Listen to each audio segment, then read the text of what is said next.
En este preciso momento, hay más de 8.000 satélites orbitando sobre tu cabeza, a velocidades que superan los 27.000 kilómetros por hora. Están ahí arriba, girando sin parar, año tras año, algunos durante décadas. Y aquí está lo increíble. Ninguno de ellos tiene motores encendidos. No están usando combustible constantemente para mantenerse arriba. Simplemente están cayendo. Sí, has oído bien. Están cayendo hacia la Tierra en este mismo instante, pero nunca llegan a estrellarse. ¿Cómo es posible que algo que está cayendo constantemente nunca toque el suelo? La respuesta te hará replantear todo lo que creías saber sobre la gravedad y el movimiento. Si este tipo de enigmas científicos despierta tu curiosidad, no olvides suscribirte al canal para descubrir más misterios del universo. Para entender por qué los satélites no caen, primero necesitamos entender algo fundamental sobre la gravedad. Y aquí es donde muchas personas tienen una idea equivocada. La gravedad no desaparece cuando subes al espacio. De hecho, la gravedad está presente en todas partes del universo. Nunca puedes escapar de ella completamente. Cuando miras hacia arriba y ves un avión volando, está a unos 10 kilómetros de altura.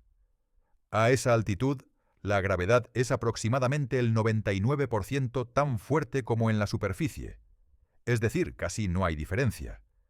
Ahora, la Estación Espacial Internacional orbita a unos 400 kilómetros de altura.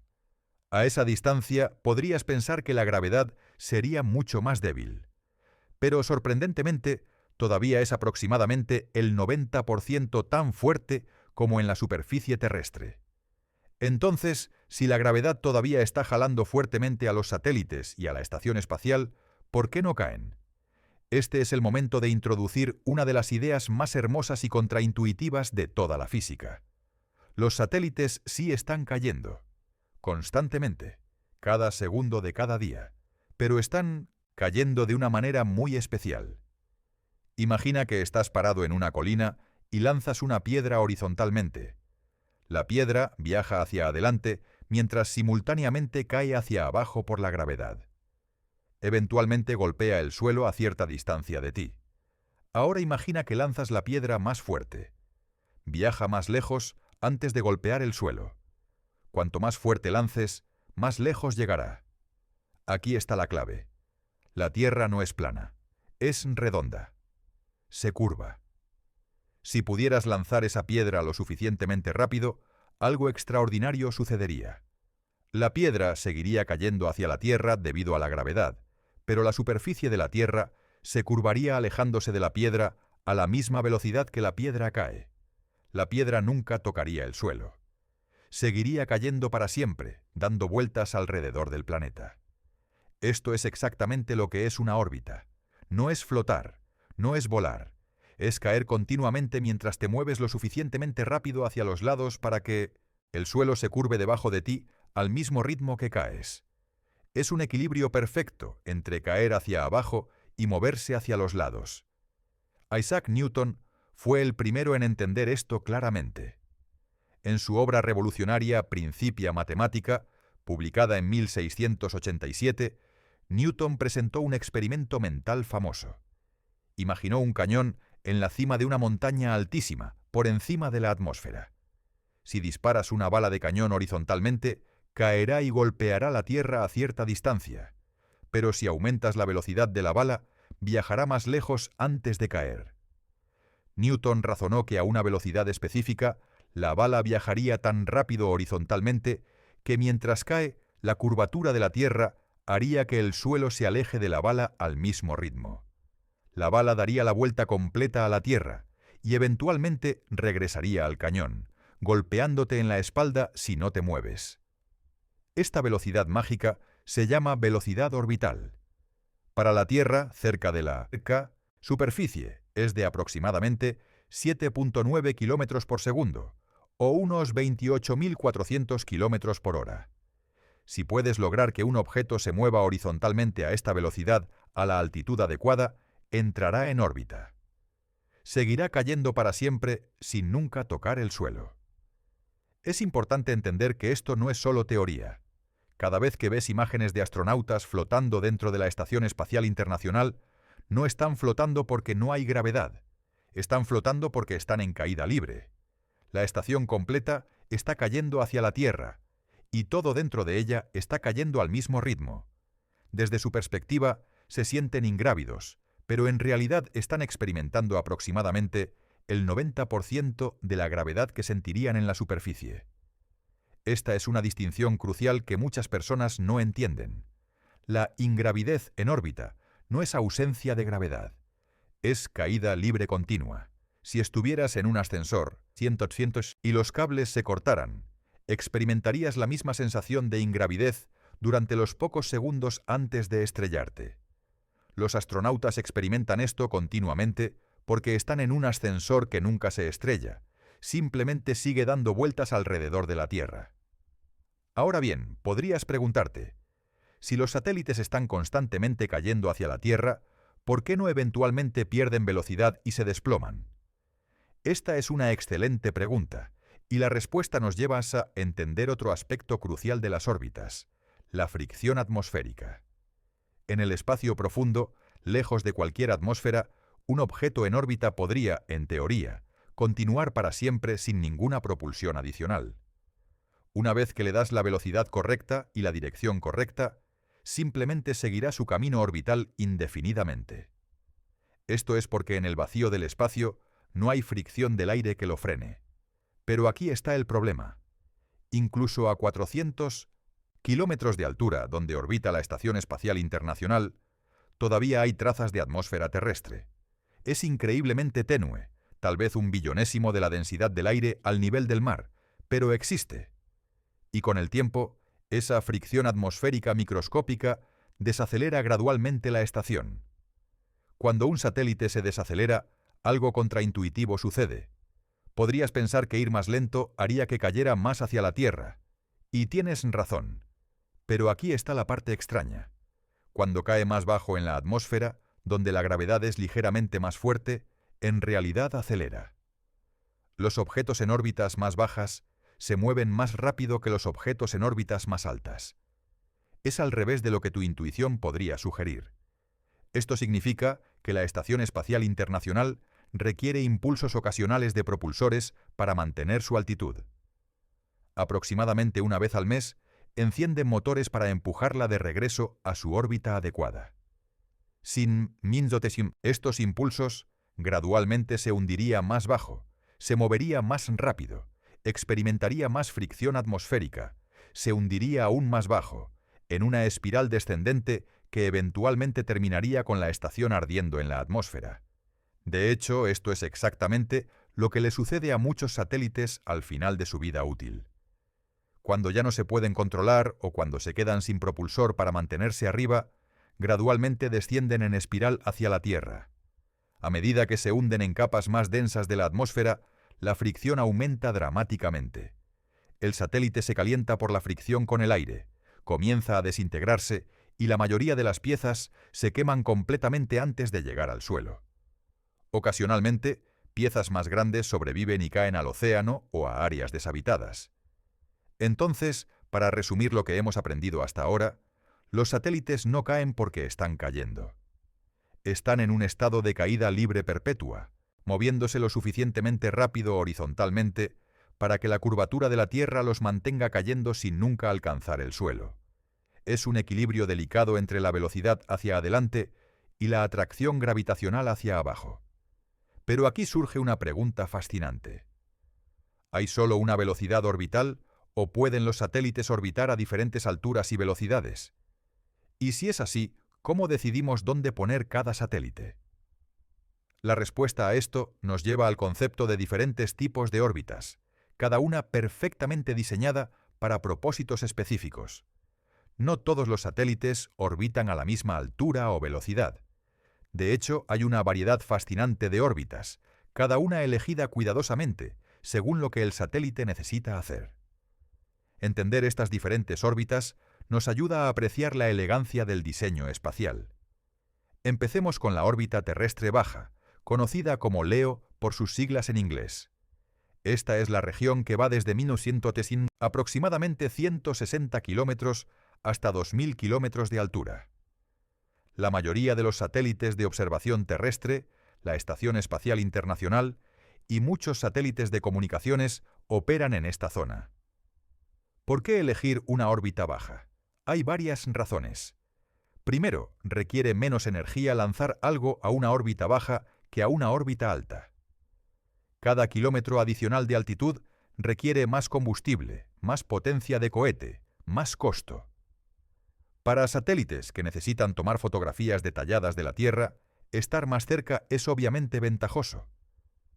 Los satélites de reconocimiento militar, los satélites meteorológicos y los satélites de observación científica se benefician de estar relativamente cerca de su objetivo. En una órbita terrestre baja típica de 400 kilómetros, un satélite completa una vuelta alrededor de la Tierra en aproximadamente 90 minutos. Esto significa que ve el amanecer y el atardecer 16 veces al día. Desde la perspectiva del satélite, el Sol sale, cruza el cielo y se pone en apenas 45 minutos. Es un ciclo día-noche vertiginoso que contrasta fuertemente con nuestras 24 horas terrestres. Pero hay desventajas en las órbitas bajas. Como mencionamos, todavía hay fricción atmosférica, lo que significa que el satélite necesita propulsores para mantener su altitud o eventualmente se desplomará. Además, un satélite en órbita baja solo puede ver una pequeña porción de la superficie terrestre en cualquier momento dado. Para obtener cobertura global, necesitas múltiples satélites trabajando juntos. Esto nos lleva a las constelaciones de satélites. Empresas como SpaceX, con su proyecto Starlink, están lanzando miles de satélites pequeños en órbita terrestre baja, todos trabajando juntos para proporcionar cobertura de Internet global. Cada satélite individual solo cubre un área pequeña y solo es visible desde esa área por unos pocos minutos antes de pasar al horizonte. Pero con miles de satélites espaciados estratégicamente, siempre hay al menos uno visible desde casi cualquier punto de la Tierra. Ahora subamos más alto. Entre 2.000 y 35.000 kilómetros de altura, encontramos la órbita terrestre media, o MEO. Esta región es hogar de algo que probablemente uses cada día sin pensar: el Sistema de Posicionamiento Global, o GPS. Los satélites GPS orbitan a aproximadamente 20.000 kilómetros de altura, completando 2 órbitas alrededor de la Tierra cada día. A esta altitud, están lo suficientemente altos como para que cada satélite pueda ver una gran porción de la superficie terrestre, proporcionando cobertura amplia. Pero no están tan altos como para que las señales se debiliten demasiado, o el retraso de comunicación se vuelva problemático.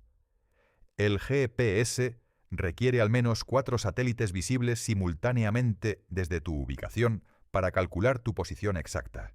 Con 24 satélites GPS principales en órbita, dispuestos en 6 planos orbitales diferentes, hay suficiente cobertura para garantizar que siempre puedas ver al menos 4 desde prácticamente cualquier lugar de la Tierra.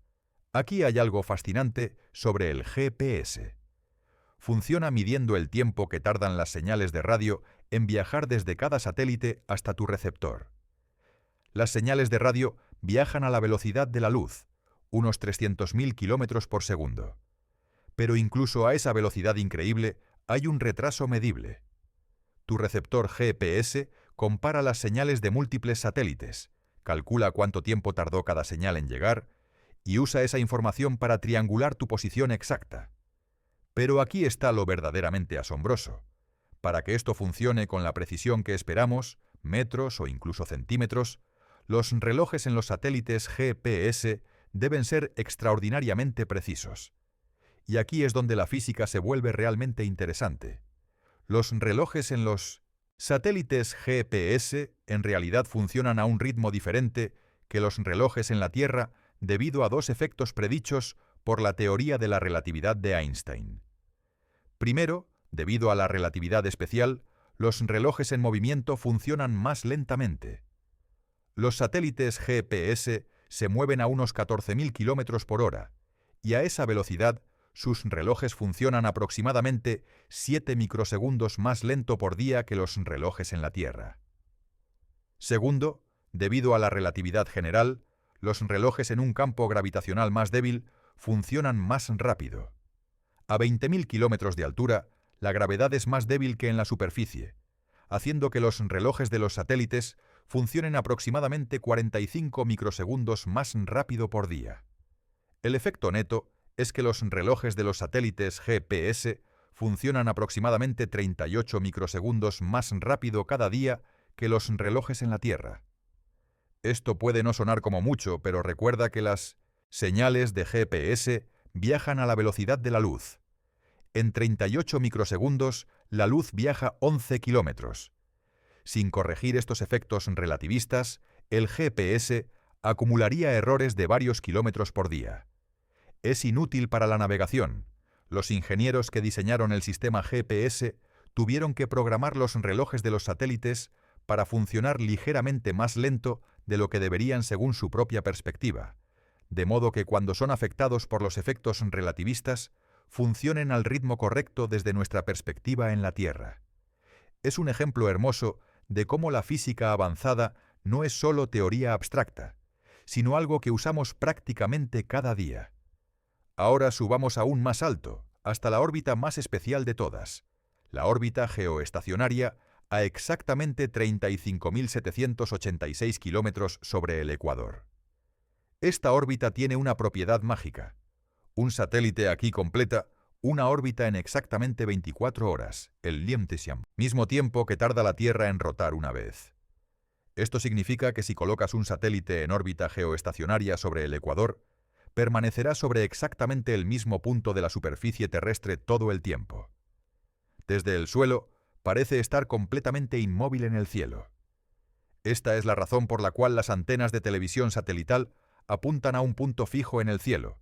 No necesitan moverse para rastrear el satélite, porque el satélite nunca se mueve relativamente a la superficie. La órbita geoestacionaria es increíblemente valiosa para comunicaciones. Un solo satélite geoestacionario puede proporcionar cobertura continua a aproximadamente un tercio de la superficie terrestre. Con solo 3 satélites espaciados uniformemente alrededor del ecuador, puedes cubrir casi todo el planeta, excepto las regiones polares. Pero hay limitaciones. Solo hay una órbita geoestacionaria, un anillo específico en el espacio a una altura específica sobre el ecuador. Esto lo convierte en un bien inmueble espacial muy valioso y congestionado. Hay cientos de satélites apiñados en esta órbita, y las agencias espaciales deben coordinar cuidadosamente para evitar colisiones. Además, la altitud de 35.000 kilómetros significa que hay un retraso notable en las comunicaciones. Las señales de radio tardan aproximadamente un cuarto de segundo en viajar desde la Tierra al satélite y de regreso. Esto es imperceptible para transmisiones de televisión, pero puede ser molesto para llamadas telefónicas satelitales, donde el retraso crea pausas incómodas en la conversación. Hay otro tipo de órbita que vale la pena mencionar: las órbitas polares. Estos satélites viajan de norte a sur, pasando sobre ambos polos en cada órbita. Mientras el satélite orbita de polo a polo, la Tierra gira debajo de él. Después de múltiples órbitas, el satélite habrá pasado sobre toda la superficie del planeta. Las órbitas polares son perfectas para satélites meteorológicos y satélites de observación terrestre que necesitan mapear toda la superficie del planeta. Muchos satélites de reconocimiento también usan órbitas polares, porque eventualmente pasan sobre cada ubicación en la Tierra. Algunos satélites polares están en órbitas sincrónicas con el Sol, lo que significa que siempre pasan sobre cualquier punto dado de la Tierra a la misma hora solar local.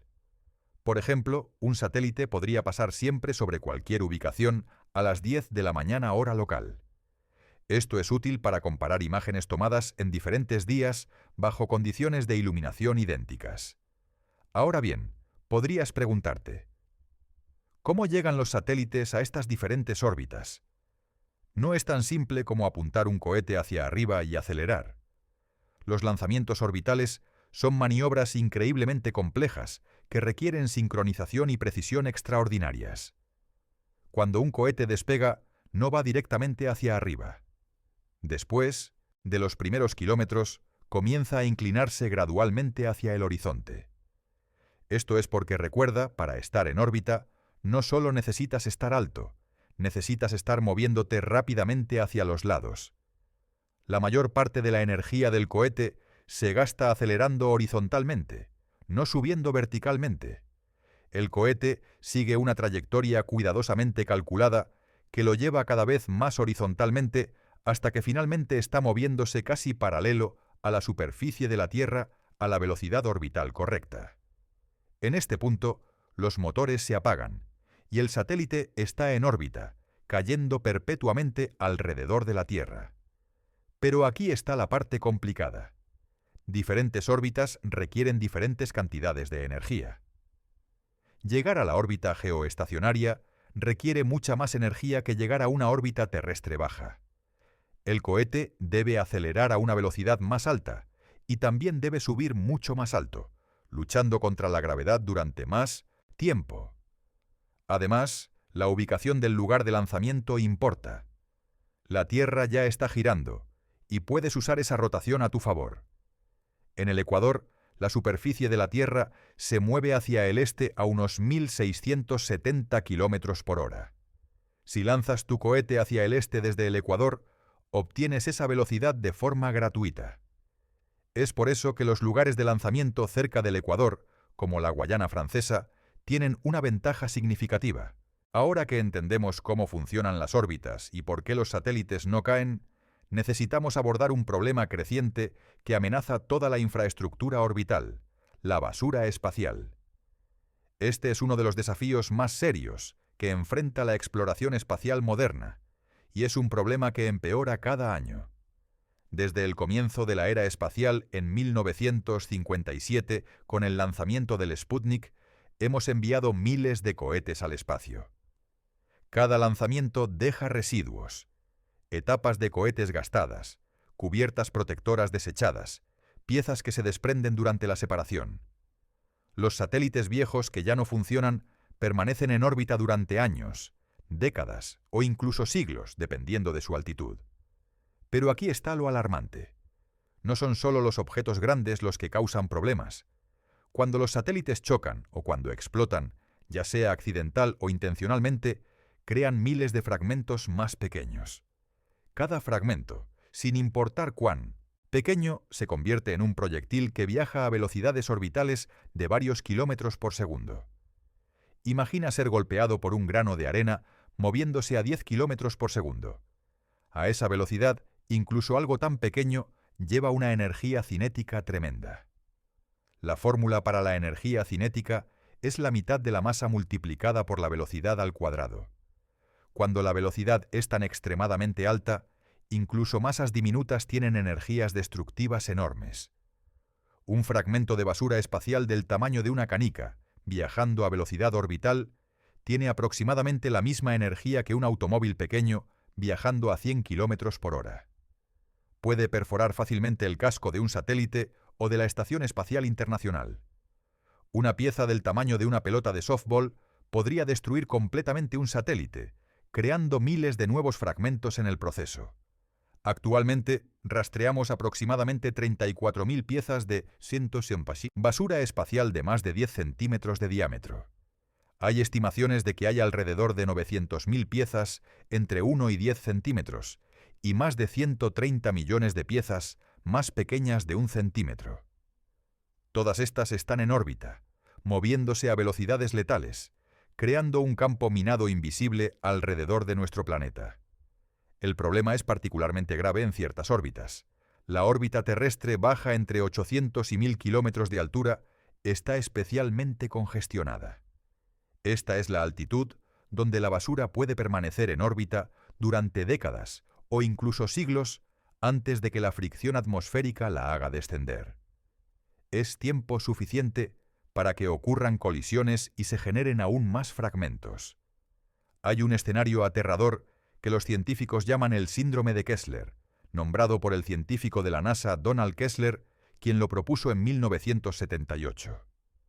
La idea es que a medida que aumenta la densidad de objetos en órbita, eventualmente alcanzamos un punto de inflexión donde las colisiones comienzan a ocurrir con tanta frecuencia que cada colisión crea más fragmentos, lo que lleva a más colisiones, en una reacción en cadena descontrolada. Si el síndrome de Kessler ocurriera completamente, podría hacer que ciertas órbitas fueran inutilizables durante generaciones. La nube de escombros sería tan densa que cualquier satélite nuevo sería destruido rápidamente. Esto no solo terminaría con el GPS, las comunicaciones satelitales, y la observación terrestre, sino que también podría atrapar efectivamente a la humanidad en la Tierra, haciendo que los viajes espaciales sean demasiado peligrosos. Ya hemos visto eventos que muestran que esto no es solo teoría. En 2009, un satélite de comunicaciones estadounidense, Iridium 33, chocó con un satélite militar ruso inactivo, Cosmos 2251. Fue la primera colisión conocida entre dos satélites intactos. La colisión ocurrió sobre Siberia a una altitud de aproximadamente 800 kilómetros, creando miles de nuevos fragmentos de basura. Peor aún, varios países han probado armas antisatélite, destruyendo deliberadamente sus propios satélites. China hizo esto en 2007, India en 2019 y Rusia en 2021. Cada una de estas pruebas creó miles de nuevos fragmentos de basura espacial que permanecerán en órbita durante décadas, poniendo en peligro a todos los demás satélites y astronautas. La Estación Espacial Internacional tiene que realizar maniobras de evasión varias veces al año para evitar basura espacial rastreada. Los controladores de tierra monitorean constantemente la trayectoria de fragmentos conocidos, y cuando una pieza se acercará demasiado a la estación, encienden los propulsores para mover la estación fuera de peligro. Pero esto solo funciona para los fragmentos que podemos rastrear. Los millones de piezas pequeñas son invisibles hasta que es demasiado tarde. La estación está construida con escudos especiales, diseñados para resistir el impacto de partículas pequeñas. Estos escudos Whipple, nombrados por el astrónomo Fred Whipple, funcionan teniendo múltiples capas de material espaciadas. Cuando un fragmento pequeño golpea la primera capa, se vaporiza en una nube de plasma que se dispersa antes de alcanzar las capas internas. Esto protege contra partículas del tamaño de una canica o más pequeñas, pero fragmentos más grandes pueden penetrar. Entonces, ¿qué estamos haciendo al respecto? La comunidad internacional está cada vez más preocupada por este problema. Hay directrices que requieren que los operadores de satélites planifiquen el fin de vida de sus satélites. Los satélites en órbita terrestre baja deberían ser diseñados para desorbitarse dentro de los 25 años posteriores al final de su misión, ya sea cayendo naturalmente debido a la fricción atmosférica o usando propulsores para forzar una reentrada controlada. Los satélites en órbita geoestacionaria, donde no hay atmósfera para hacer que desciendan naturalmente, deberían ser movidos a una órbita cementerio, unos pocos cientos de kilómetros más arriba al final de su vida útil. Esto los saca de la valiosa órbita geoestacionaria, dejando espacio para nuevos satélites operativos. Pero estas son medidas preventivas. No resuelven el problema de la basura que ya está ahí arriba. Se están desarrollando varias tecnologías de remoción activa de basura. Algunas propuestas incluyen satélites con redes o arpones para capturar basura grande. Otros sugieren usar láseres para empujar suavemente los fragmentos hacia órbitas más bajas, donde se quemarán en la atmósfera. Hay también ideas sobre usar velas de arrastre, que los satélites desplegarían al final de su vida. Estas grandes láminas delgadas aumentarían la fricción atmosférica, haciendo que el satélite descienda más rápido. La compañía Remove Debris probó con éxito algunas de estas tecnologías en 2018 y 2019, demostrando que la captura de basura espacial es técnicamente posible. Sin embargo, todas estas soluciones son costosas y técnicamente desafiantes. Nadie quiere pagar para limpiar la basura de otros, y no existe un marco legal claro sobre quién es responsable de qué objetos en el espacio. Los satélites viejos siguen siendo técnicamente propiedad del país o compañía que los lanzó, incluso después de que dejan de funcionar. ¿Puedes simplemente capturar y desorbitizar el satélite muerto de otra nación sin su permiso? El problema de la basura espacial nos enseña una lección importante sobre los recursos compartidos. El espacio orbital es un bien común, un recurso que todos comparten y del cual todos dependen. Pero cuando cada actor individual toma decisiones basadas solo en su propio interés a corto plazo, lanzando satélites sin planificar adecuadamente su eliminación, el resultado colectivo es un deterioro del recurso que perjudica a todos. Esto es lo que los economistas llaman la tragedia de los comunes. A menos que haya cooperación internacional y cumplimiento de estándares, corremos el riesgo de destruir el entorno orbital que hace posibles las comunicaciones modernas, la navegación, la observación terrestre y la exploración espacial. Hay algo profundamente irónico en esto. Hemos dominado las leyes de la física lo suficiente como para poner miles de satélites en órbita, aprovechando elegantemente la gravedad y la velocidad para hacer que los objetos caigan perpetuamente sin estrellarse. Pero ahora enfrentamos un desafío que no es principalmente técnico, sino político y social. ¿Cómo cooperamos globalmente para preservar el entorno espacial para las generaciones futuras? La órbita terrestre es un recurso finito. Solo hay tanto espacio utilizable, especialmente en órbitas, valiosas como la geoestacionaria. Y a diferencia de los recursos en la Tierra, no podemos simplemente limpiar el espacio con escobas y camiones de basura. Cada objeto en órbita permanecerá allí durante años, décadas o siglos, a menos que tomemos medidas activas para removerlo. Este problema solo empeorará. Las empresas privadas planean lanzar decenas de miles de satélites adicionales en los próximos años para proporcionar Internet global. SpaceX ya ha lanzado más de 4.000 satélites Starlink y planea eventualmente tener 42.000. Amazon planea lanzar más de 3.000 para su proyecto Kuiper. Otras compañías tienen planes similares. Si todos estos satélites son lanzados y eventualmente se convierten en basura espacial, podríamos estar acelerando significativamente hacia el síndrome de Kessler. Los defensores argumentan que estos nuevos satélites están diseñados para desorbitarse rápidamente al final de su vida útil, típicamente 5 a 10 años. Pero incluso con las mejores intenciones, los sistemas fallan. Los satélites pierden comunicación, los propulsores no se encienden, y de repente tienes otro objeto muerto contribuyendo al problema. A pesar de los desafíos de la basura espacial, el futuro de los satélites es increíblemente prometedor. Estamos entrando en una nueva era de tecnología satelital que transformará cómo vivimos, trabajamos y entendemos nuestro planeta. Pero este futuro también requiere que seamos más inteligentes y responsables sobre cómo usamos el espacio orbital. Una de las tendencias más significativas es la miniaturización. Los satélites tradicionales del tamaño de un autobús están siendo complementados y en algunos casos reemplazados por satélites mucho más pequeños. Los CubeSats, satélites estandarizados del tamaño de una caja de zapatos o incluso más pequeños, están revolucionando el acceso al espacio.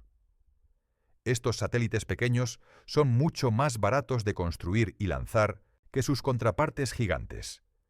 Donde un satélite tradicional podría costar cientos de millones de dólares, un CubeSat puede construirse por unos pocos cientos de miles. Esto ha democratizado el acceso al espacio. Universidades, pequeñas empresas, incluso escuelas secundarias, ahora pueden lanzar sus propios satélites para realizar experimentos científicos o probar nuevas tecnologías.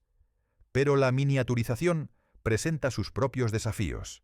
Los satélites más pequeños tienen menos potencia, menos capacidad de almacenamiento y vidas útiles más cortas. Y cuando eventualmente fallan, se convierten en más basura espacial, aunque más pequeña. El desafío es diseñar estos satélites pequeños de manera que se desorbiten rápidamente cuando terminen su misión. Otra tendencia fascinante es el uso de inteligencia artificial a bordo de los satélites. Tradicionalmente, los satélites son bastante tontos. Capturan datos y los transmiten a la Tierra, donde los humanos o computadoras los procesan. Pero los satélites modernos están comenzando a procesar datos a bordo, usando algoritmos de aprendizaje automático. Por ejemplo, un satélite de observación terrestre equipado con inteligencia artificial podría identificar automáticamente eventos importantes, como incendios forestales, derrames de petróleo o deforestación ilegal, y alertar a las autoridades en tiempo real. No tendría que transmitir todas las imágenes a la Tierra y esperar a que los humanos las revisen. Podría tomar decisiones sobre qué datos son importantes y cuáles pueden descartarse. Esta capacidad de procesamiento a bordo también es crucial para misiones en el espacio profundo. Cuando envías una sonda a Marte o más allá, las señales de radio tardan minutos u horas en viajar entre la Tierra y la nave espacial. No puedes controlar la nave en tiempo real. Necesita ser autónoma, capaz de tomar decisiones por sí misma. La inteligencia artificial está haciendo esto posible. Hablemos también sobre los satélites de observación terrestre y cómo están transformando nuestra comprensión del planeta. Los satélites meteorológicos nos dan pronósticos del tiempo cada vez más precisos, advirtiéndonos sobre huracanes, tormentas y otros eventos climáticos peligrosos con días de anticipación. Esto salva innumerables vidas cada año. Los satélites de monitoreo ambiental rastrean la deforestación, el retroceso de los glaciares, el cambio en los patrones de cultivos, la contaminación del aire y del agua. Nos dan una perspectiva global sobre cómo está cambiando nuestro planeta, permitiéndonos ver tendencias que serían invisibles desde el suelo. Hay satélites que pueden detectar cambios en el campo gravitacional de la Tierra, mapeando movimientos de agua subterránea y ayudándonos a gestionar recursos hídricos escasos. Otros miden el grosor del hielo polar, documentando el impacto del cambio climático con precisión sin precedentes. Un programa particularmente fascinante es el programa Copernicus de la Unión Europea, que opera una flota de satélites llamados Sentinel. Estos satélites proporcionan datos abiertos y gratuitos sobre la Tierra, el océano y la atmósfera. Cualquiera puede acceder a estas imágenes y datos, permitiendo que científicos, gobiernos, empresas y ciudadanos individuales monitoreen el medio ambiente. Esta democratización de los datos satelitales está creando aplicaciones que nadie había imaginado. Los agricultores usan imágenes satelitales para optimizar el riego y detectar enfermedades de los cultivos temprano. Las compañías de seguros las usan para evaluar daños después de desastres naturales. Los conservacionistas las usan para rastrear poblaciones de vida silvestre y combatir la caza furtiva. Pero quizás el desarrollo más emocionante es cómo los satélites están ayudándonos a buscar vida más allá de la Tierra. Los telescopios espaciales como el Hubble y el más reciente James Webb están observando exoplanetas, planetas que orbitan otras estrellas, analizando sus atmósferas en busca de signos de vida. El telescopio James Webb, lanzado en 2021, es particularmente revolucionario. Orbita el Sol a aproximadamente 1,5 millones de kilómetros de la Tierra, en un punto especial llamado el punto de Lagrange L2. Aquí la gravedad de la Tierra y el Sol se equilibran de tal manera que el telescopio puede mantener una posición estable relativamente a la Tierra con un mínimo de combustible. Este telescopio puede detectar luz infrarroja de galaxias tan distantes que su luz ha estado viajando durante más de 13.000 millones de años, mostrándonos el universo como era solo unos pocos cientos de millones de años después del Big Bang. También puede analizar la luz que pasa a través de las atmósferas de exoplanetas, buscando firmas químicas que podrían indicar vida, como oxígeno, metano o incluso contaminación industrial. Imagina el momento en que un telescopio espacial detecte signos inequívocos de vida en otro planeta. Sería uno de los descubrimientos más profundos en la historia humana, fundamentalmente cambiando nuestra comprensión de nuestro lugar en el universo. Y todo gracias a un satélite que no cae, orbitando perpetuamente en caída libre. Mirando hacia el futuro, hay propuestas aún más ambiciosas. Algunos científicos proponen construir telescopios masivos en la Luna, aprovechando el lado lejano que está permanentemente protegido de las interferencias de radio de la Tierra. Otros imaginan fábricas espaciales que manufacturen productos en microgravedad, aprovechando las condiciones únicas del espacio para crear materiales y medicinas que son imposibles de producir en la Tierra. Hay incluso discusiones serias sobre usar satélites para abordar el cambio climático. Una propuesta controvertida es colocar espejos gigantes en órbita para reflejar una pequeña fracción de la luz solar lejos de la Tierra, enfriando ligeramente el planeta. Otra idea es usar satélites para transmitir energía solar recolectada en el espacio de vuelta a la Tierra mediante microondas o láseres. Estas ideas plantean preguntas fascinantes. Si podemos modificar el clima de la Tierra desde el espacio, ¿deberíamos hacerlo? ¿Quién decide? ¿Qué pasa si algo sale mal? El poder que nos dan los satélites viene con responsabilidades profundas. También está la cuestión de la militarización del espacio. Los satélites ya son cruciales para operaciones militares modernas, proporcionando comunicaciones, navegación, reconocimiento y advertencia temprana de lanzamientos de misiles. Varios países están desarrollando capacidades antisatélite, no solo para destruir satélites enemigos, sino también para deslumbrarlos temporalmente con láseres o interferir con sus señales. Hay tratados internacionales que prohíben armas nucleares en el espacio, pero no hay consenso sobre otras armas. El espacio está convirtiéndose en un nuevo dominio de competencia estratégica, y la seguridad de los satélites civiles podría verse comprometida en un conflicto futuro. Esto nos lleva de vuelta a una pregunta fundamental. ¿El espacio orbital es un bien común global que todos compartimos, o es un dominio que los países pueden reivindicar y defender militarmente? La respuesta a esta pregunta dará forma al futuro de la exploración espacial. El Tratado del Espacio Exterior de 1967 establece que ningún país puede reclamar soberanía sobre el espacio exterior o los cuerpos celestes. El espacio es provincia de toda la humanidad. Pero como hemos visto con la basura espacial y la congestión orbital, tener principios hermosos en un tratado no garantiza un comportamiento responsable en la práctica. Necesitamos mecanismos más fuertes para la gobernanza espacial, formas de hacer cumplir estándares y responsabilizar a los actores. Esto es particularmente urgente ahora que las compañías privadas están convirtiéndose en actores principales en el espacio.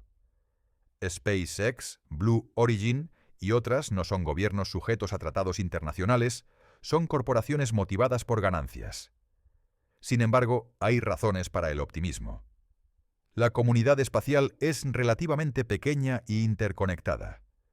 La mayoría de los profesionales del espacio, ya sea que trabajen para gobiernos o empresas privadas, entienden la importancia de la sostenibilidad a largo plazo. Saben que si destruimos el entorno orbital, todos perdemos. Hay esfuerzos crecientes hacia la autorregulación de la industria, con compañías comprometiéndose voluntariamente a mejores prácticas como diseñar satélites para la desorbita rápida. Organizaciones como la Federación Astronáutica Internacional están desarrollando directrices para operaciones espaciales responsables, y hay tecnologías emergentes que podrían ayudar. Los satélites están volviéndose más eficientes, durando más, con menos combustible. Las constelaciones se están diseñando con redundancia incorporada, de modo que cuando los satélites individuales fallan, pueden ser reemplazados sin crear basura persistente. Las capacidades de servicio en órbita, donde los satélites pueden reabastecerse de combustible o repararse en el espacio, podrían extender las vidas útiles y reducir la necesidad de lanzamientos frecuentes. El futuro de los satélites es brillante, pero solo si somos sabios. Tenemos el conocimiento técnico para hacer cosas asombrosas en el espacio. La pregunta es si tenemos la sabiduría colectiva para hacerlo de manera sostenible y equitativa. Hemos recorrido un largo camino desde nuestra pregunta inicial: ¿por qué los satélites no caen a la Tierra? Y ahora conoces la respuesta paradójica y hermosa: sí caen. Constantemente. Cada satélite en órbita está en caída libre perpetua hacia nuestro planeta. Pero están cayendo de una manera tan perfectamente equilibrada con su movimiento hacia adelante que nunca alcanzan el suelo.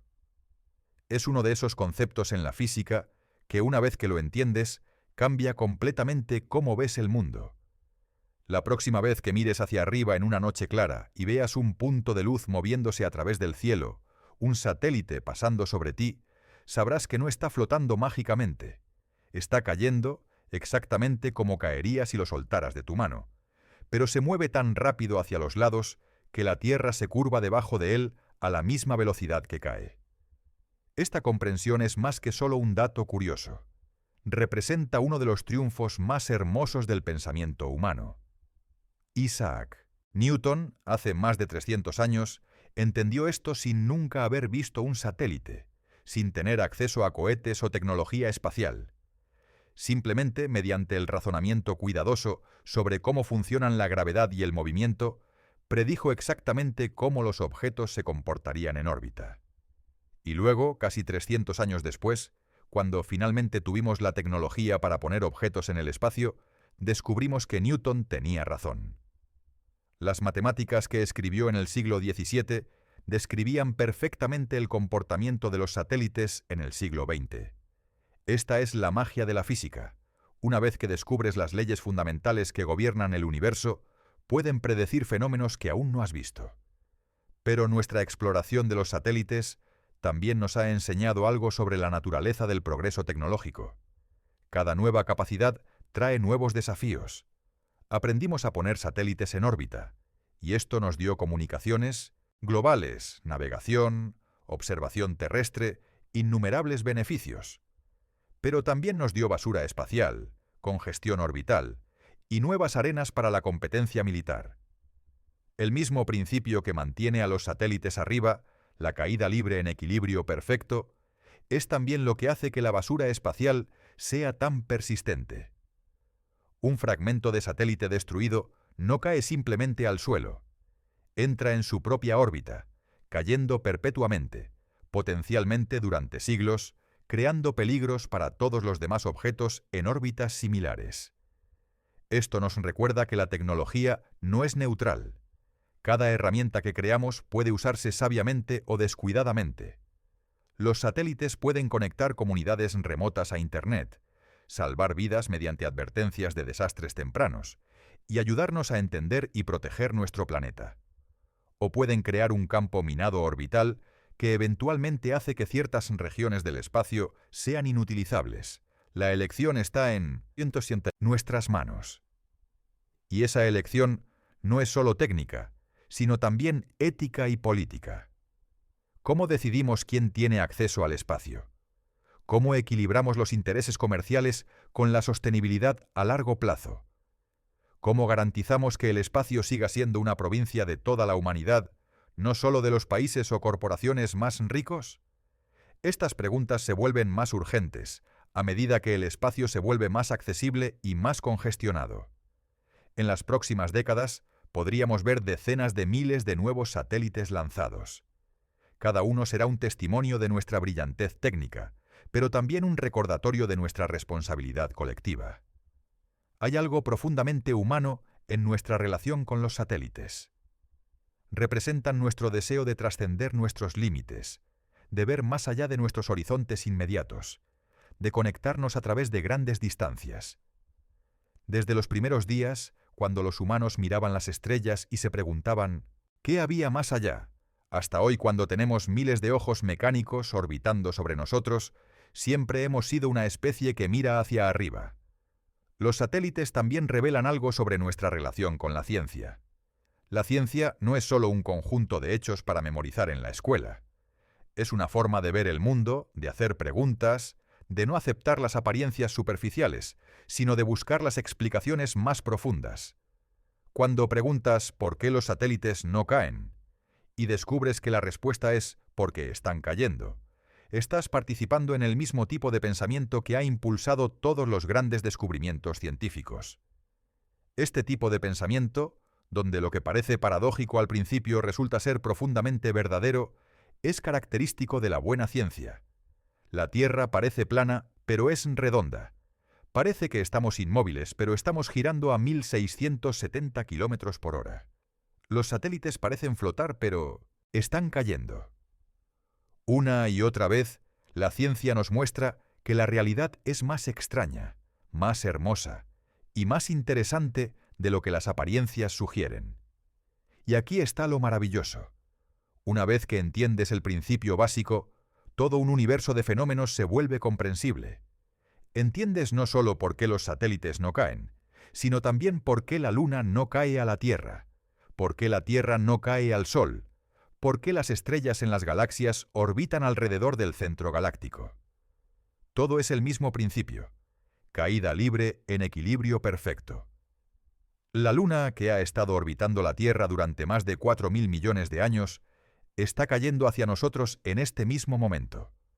Cae aproximadamente 1 milímetro cada segundo, pero se mueve tan rápido hacia los lados, aproximadamente 1 kilómetro por segundo, que la curvatura de la Tierra la mantiene en órbita.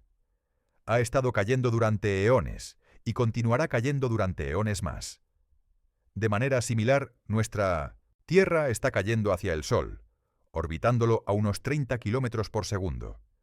El Sol mismo está cayendo alrededor del centro de la Vía Láctea. Todo en el universo está cayendo hacia algo más, atrapado en el abrazo gravitacional de objetos más masivos, pero moviéndose lo suficientemente rápido para nunca ser capturado completamente. Esta perspectiva cósmica nos ayuda a apreciar nuestra posición única. Estamos parados en un planeta que está cayendo alrededor del Sol, en un sistema solar que está cayendo alrededor del centro galáctico, en una galaxia que está cayendo hacia el cúmulo de Virgo. Estamos en caída libre a través del cosmos a velocidades que desafían la imaginación. Y sin embargo, aquí estamos, sintiéndonos completamente inmóviles, capaces de verter café sin que se derrame, de caminar tranquilamente, de vivir nuestras vidas sin ningún sentido de este movimiento vertiginoso. Los satélites que construimos y lanzamos son extensiones de nosotros mismos en el espacio. Son nuestros ojos viendo desde arriba, nuestras voces transmitiendo a través de grandes distancias, nuestras mentes extendidas más allá del horizonte. Cada satélite es un pequeño milagro de ingeniería y física, un testimonio de lo que los humanos pueden lograr cuando aplicamos nuestra comprensión de las leyes naturales.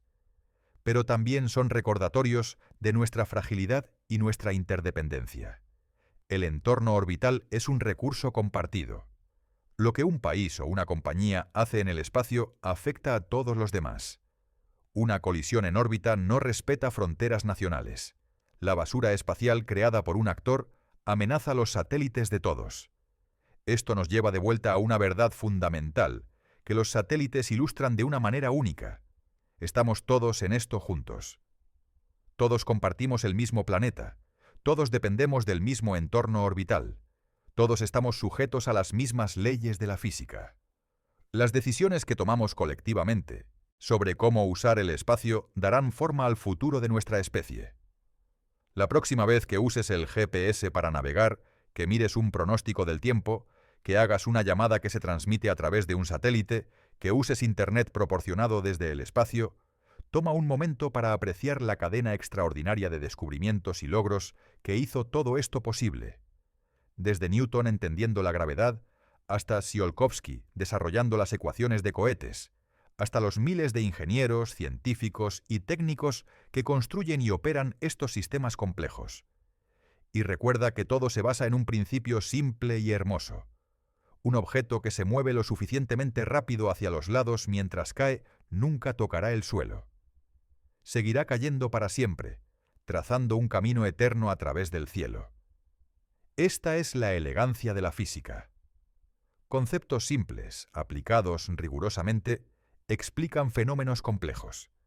Y una vez que entiendes esos conceptos, el universo se vuelve un poco menos misterioso y mucho más asombroso. Los satélites no caen a la Tierra por la misma razón que la Luna no cae a la Tierra y la Tierra no cae al Sol.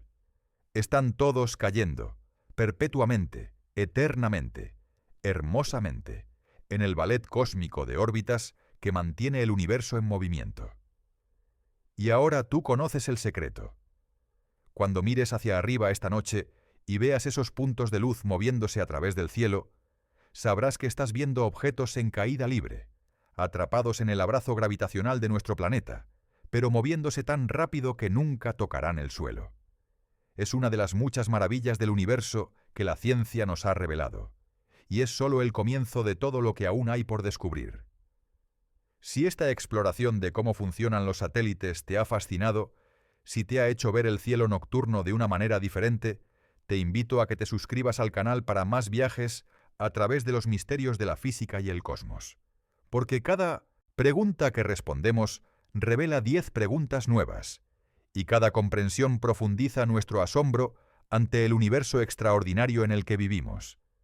Gracias por acompañarme en este viaje desde la superficie de la Tierra hasta las órbitas donde los satélites caen eternamente, hasta nuestro próximo descubrimiento.